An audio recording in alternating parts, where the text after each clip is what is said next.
उनके सिद्धांतों में सबसे इंपॉर्टेंट सिद्धांत है थ्योरी ऑफ डिपेंडेंट ओरिजिनेशन, प्रतीत समुत्पाद का सिद्धांत। जितने भी फिनोमिना दिए हुए हैं उन्होंने, जितने भी थ्योरी दी हैं, उन सब का हमको इसको सेंट्रल आइडिया कह सकते हैं, इसको मीन कह सकते हैं, क्योंकि यही कॉन्सेप्ट है जिनसे वो सारे कॉन्सेप्ट्स लिंक्ड हैं। तो इसलिए एग्जाम के पर्सपेक्टिव से भी बहुत इंपॉर्टेंट हो जाता है। इस थ्योरी के हिसाब से देखें तो वो कहते हैं कि जितने भी फिनोमिना हैं संसार में वो आपस में इंटरकनेक्टेड हैं, उनका आपस में संबंध है। और क्या संबंध उनमें? कार्य और कारण का संबंध है। इसको नाम से ही देखें तो डिपेंडेंट ओरिजिनेशन, कि कोई ओरिजिन हो रहा है, किसी कार्य का कोई ओरिजिन हो रहा है, कोई इफेक्ट हो रहा है, तो वो डिपेंडेंट है। किस पे डिपेंडेंट है? कॉज पे डिपेंडेंट है।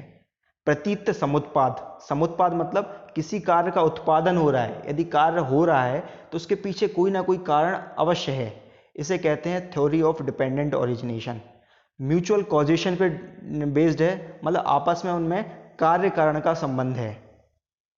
इसमें एग्जाम्पल हमने एक कोट किया है, जैसे किसी व्यक्ति ने कोई अपराध किया, कोई पाप किया है, अ सिन ही अटेम्प्टेड, तो उसमें कारण क्या है? उसका इग्नोरेंस। बुद्धा कहते हैं कि कोई भी पाप व्यक्ति करता है, चाहे चोरी करे, झूठ बोले या ईव टीजिंग करे, कुछ भी करे, तो उसके पीछे कारण है उसका इग्नोरेंस, उसकी अविद्या उसमें कारण है। तो इफेक्ट है असिन, जो उसने अटेम्प्ट किया है, उसमें कॉज क्या है? इग्नोरेंस। अब उसने जो पाप किया उसके कारण उसको सजा मिलती है, तो सजा मिलना ये क्या हुआ? इफेक्ट हुआ। इसमें कॉज क्या थी? सिन, मतलब जो पाप उसने अटेम्प्ट किया था वो उसमें कारण था। तो ये इनमें कॉज इफेक्ट रिलेशन है। और ये जो है वो सभी जो इंपॉर्टेंट कॉन्सेप्ट हैं उसमें लगता है, इसलिए उसको सेंट्रल आइडिया ऑफ बुद्धिज्म भी कहते हैं। जैसे कर्मवाद की स्थापना भी इसी के आधार पर हुई है। यदि देखें तो कर्म सिद्धांत क्या कहता है? वो ये कहता है कि यदि आप कोई बुरा कार्य करोगे तो उसका आपको बुरा फल मिलेगा। मतलब बुरा कार्य आपने जो किया वो उसका कॉज हो गया, और उसका बुरा फल मिलना ये उसका इफेक्ट हो गया। तो कर्म सिद्धांत जो है वो भी dependent theory of dependent origin इस पे आधारित है। इसके अलावा इन्होंने 12 लिंक्स की बात करी है। 12 लिंक्स मतलब, अब ये जो डिपेंडेंट ओरिजिन है की सिद्धांत है, इसमें 12 लिंक हैं, वो एक दूसरे पे आधारित है, वो हम आगे देखने वाले हैं।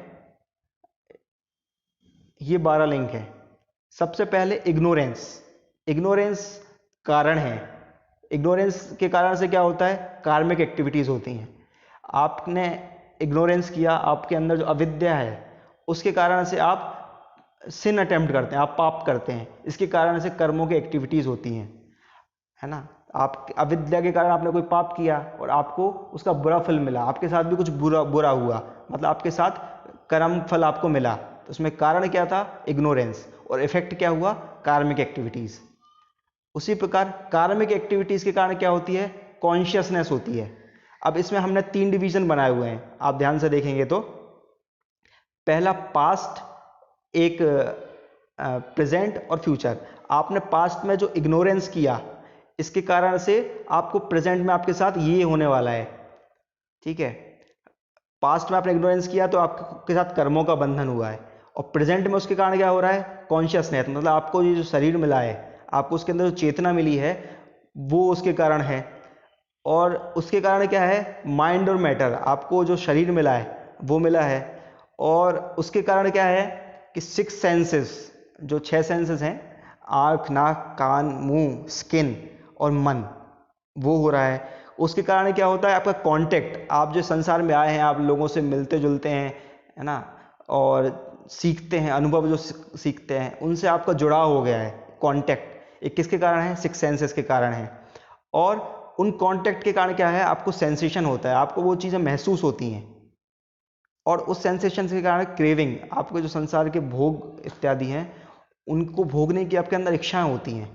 और उसके कारण से क्या होता है? अटैचमेंट होता है, और उस अटैचमेंट बहुत जो है गहरा होता जाता है, इतना गहरा हो जाता है कि बाद में आपको फ्यूचर में भी आपको इसके कारण से जन्म लेना पड़ता है।